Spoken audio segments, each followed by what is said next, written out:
Hello everyone, আসসালামু আলাইকুম। আমাদের গ্রামে কিন্তু প্রতি বছরে একই সময়ে কিন্তু এই দৃশ্যটা দেখা যায়। আমাদের গ্রামটা কিন্তু খুবই বড়, কয়েকটা বাড়ি নিয়ে কিন্তু একটা গ্রাম হয়। কিন্তু আমাদের ক্ষেত্রে আমরা একটা বাড়ি একটা গ্রাম। আমাদের বাড়ির মাঝখানে একটা পুকুর আছে, সেই পুকুরে প্রতি বছরে একবারে মাছ ধরে। এইভাবে মাছ ধরার দৃশ্যটা দেখতে কিন্তু খুবই আনন্দ লাগে। সবাই ঘুম থেকে উঠে নামাজ পড়ে তারপরে এইভাবে মাছ ধরতে বেরিয়ে যায়। কিন্তু প্রথমে মাছ ধরে জেলেরা মাছ ধরে বস্তায় ভরে রাখে, তারপরে গ্রামের সবাই মিলে এই বস্তাগুলো উপরে উঠায়, বাড়ির একটা উঠানের মধ্যে নিয়ে যায়। সেখানে কিন্তু ভাগাভাগি হয়। আর এখানে কিন্তু কোনো কাজ নিয়ে হিংসা বিদ্বেষ নাই যে আমি বেশি করছি ও কম করছি। সবাই কিন্তু আনন্দের সাথে এই কাজটি করে, তারপরে মাছগুলোর ভাগাভাগি করে নিয়ে যায়। এই দৃশ্যটা কিন্তু বছরে একবারে আসে। এটা আমার দাদারা করছে কিনা জানি না, কিন্তু আমার দাদারাও এইভাবে করে আসছে। তারপর আমার বাবারা, এখন আমার ভাইয়েরা, এভাবে কিন্তু আমার মনে হয় যুগ যুগ ধরে কিন্তু এইভাবে প্রচলিত হয়ে আসবে এই মাছ ধরার দৃশ্যটা। আর এই পুকুরে মাছটা অনেক টেস্টি খেতে, তবে কেন জানি না মানুষে সারা বছর যে মাছ খায়, কিন্তু বছরে যে একবার এই পুকুরে মাছ খায় সেই স্বাদটা কিন্তু লেগে থাকে সারা বছর মুখের মধ্যে। আর সারা বছর যে মাছটা খায় সেটার মধ্যে কিন্তু এই পুকুরে মাছের টেস্টটা আসে না। আমি কিন্তু এই মাছ ধরার দৃশ্যটা প্রায় 12 থেকে 13 বছর দেখি না।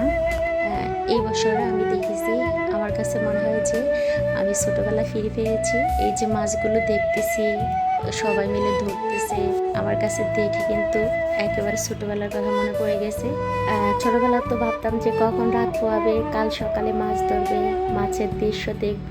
জেলেরা যখন মাছ ধরে তখন জালের মধ্যে বড় বড় মাছ কিন্তু লাফিয়ে পড়ে, সেটা দেখলে অনেক আনন্দ লাগতো।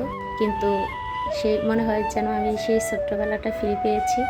আমাদের বাড়িতে কিন্তু অনেক লোক, একজন যদি একটু অসুস্থ হয়, ডাক্তার চিকিৎসা করাতে পারছে না, সবাই মিলে কিন্তু তাদেরকে হেল্প করে। এই বাড়িতে কিন্তু একটা হাসি আনন্দ সব কিছু আছে, যেহেতু আমরা ছোটবেলা থেকে দেখে আসছি যে সবাই মিলে একটা কাজ করলে হাতে হাত মিলিয়ে কাজ করে। এই আনন্দটা কিন্তু আমি আমার অভিজ্ঞতা থেকে বলছি, কোনো গ্রামে বা যেহেতু এখন আমি শহরে থাকি সেখানে কোনো জায়গায় দেখিনি বা শুনিনি যে আমাদের গ্রামের মতো এই এত সবার সাথে সবাই যে মিশে একে অপরকে অসুস্থ হলে, কোনো কিছু হলে, হেল্পের প্রয়োজন হলে হেল্প করে, যে আমার নাই আমি কিভাবে দিব না। তারপরও তাই ভাবলাম আপনাদের সাথে একটু শেয়ার করি আমার ভালো লাগাটা, হয়তো আপনাদের কাছেও ভালো লাগবে। কার কার গ্রামের বাড়িতে এমন হয়, যার যতটুকু সামর্থ্য আছে সেই সামর্থ্য অনুযায়ী কিন্তু হেল্প করে।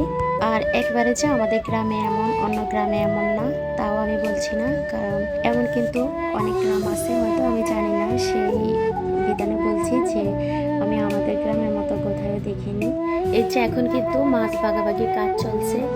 আগে ভাবতাম যে কিভাবে এই মাছগুলো ভাগ করে, এত মানুষ, এত বড় বাড়ি, কিভাবে এই মাছগুলো ভাগ করে। এই বছরে এখন একটু আমি বুঝতে পারছি যে এগুলা খাতায় লিখতে হয়, কে কতটুকু পায় আগে হিসাব করে, তারপরে পাল্লায় ভরে মেপে মেপে তারপরে বস্তার মধ্যে ভরে। আর যার বেশি ভাগ সে বেশি পায়, যার কম সে কম পায়। প্রথমে মাছগুলো সীমানা অনুযায়ী ভাগ করে, তারপরে যার যার সীমানা নিয়ে যায়, সেখান থেকে আবার ভাগা হিসাবে ভাগ করে নেয়। আর কি বলবো, অনেক কথা তো বলেছি। এই ভিডিওটি দেখে কার কার ভালো লেগেছে কমেন্টস করে জানিয়ে দিবেন, সাথে একটা ফলো লাইক দিয়ে দিবেন। এই যে এই মাছগুলো আমার কাকারা, আমরা আমার জেঠুরা পেয়েছি, এগুলোকে আবার ভাগ করে নেব। আর ভিডিওটি বেশি বড় হয়ে গিয়েছে, আর বড় করতে চাই না। সবাই ভালো থাকবেন, সুস্থ থাকবেন। আবার কথা হবে নতুন কোনো ভিডিওর মাধ্যমে। আল্লাহ হাফেজ।